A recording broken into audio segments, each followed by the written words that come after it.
Di sela perhelatan COP29 di Baku, Azerbaijan, PT Pln Persero juga berhasil menggandeng 5 mitra strategis global untuk kerjasama terkait pendanaan teknologi hingga pengembangan sumber daya manusia dalam mendukung pengembangan infrastruktur energi bersih di Indonesia dalam rangka mencapai swasembada energi berkelanjutan. Kolaborasi global ini ditandai dengan penandatanganan nota kesepahaman antara PLN dengan 5 mitra internasional, yakni United Kingdom Export Finance atau UKEF, Kreditanstalt voor Wiederaufbau atau KfW Jerman, Sembcorp Utilities Private Limited, Transportasi Gas Indonesia, serta Global Energy Alliance for People and Planet.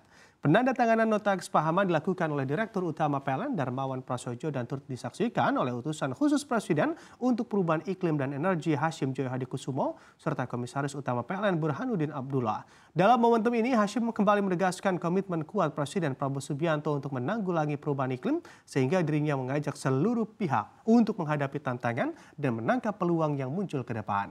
Hashim mengatakan pemerintah telah meluncurkan strategi baru dalam transisi energi melalui penambahan kapasitas pembangkit hijau dalam 15 tahun ke depan sekitar 75 gigawatt. Strategi ini sejalan dengan visi pemerintah yang ingin menyediakan energi bersih dan terjangkau mulai swasembada energi, sehingga mampu mendorong pertumbuhan ekonomi yang ditargetkan sebesar 8%. Sejalan dengan hal tersebut, Direktur Utama PLN Darmawan Prasojo juga menjelaskan bahwa PLN berkomitmen secara penuh untuk menjalankan transisi energi di Indonesia sekaligus mendorong target pemenuhan ekonomi nasional. Sehingga dalam proses ini PLN terus memperluas jaringan kolaborasi hingga tingkat global.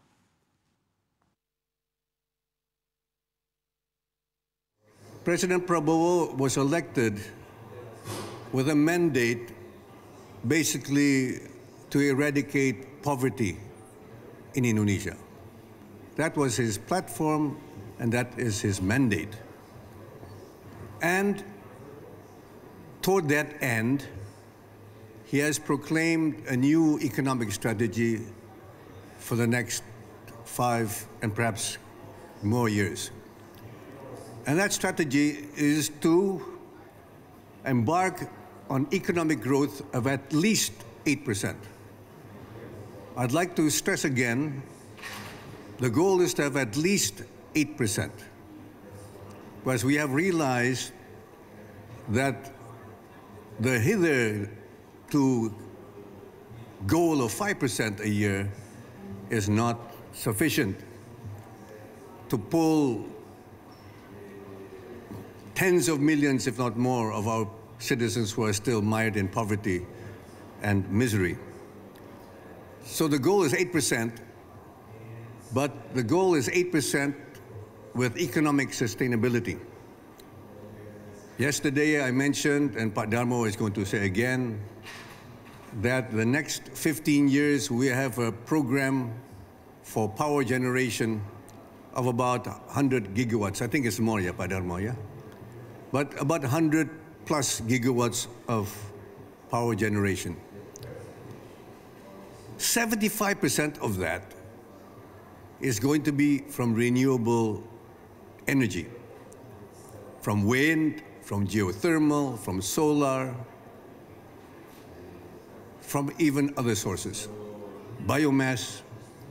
We're looking at seaweed, we're looking at algae, we're looking at seagrass, something I didn't even know existed until last week. I didn't know what seagrass was. Most Indonesians don't even know what seagrass. Apparently it's called padang lamun. I just found out yesterday. Seaweed, algae, and now seagrass.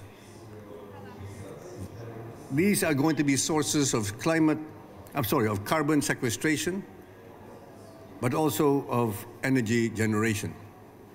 One of the things I mentioned yesterday at the leader's speech was that Indonesia has the potential, I was told, 500 gigatons of carbon sequestration. We explore in any ways to collaborate in such a way. We're not going to do this alone. We're going to do this together. And this kind of event, COP29, is giving us a sense of pride, a conviction.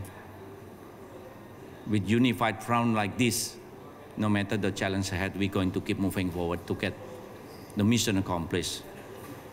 that the vision of President Prabowo Subianto is going to be delivered, not only the 8% economic growth, but also reducing greenhouse gas emissions, creating jobs, bring down poverty, and in the same time play a big role in the global communities.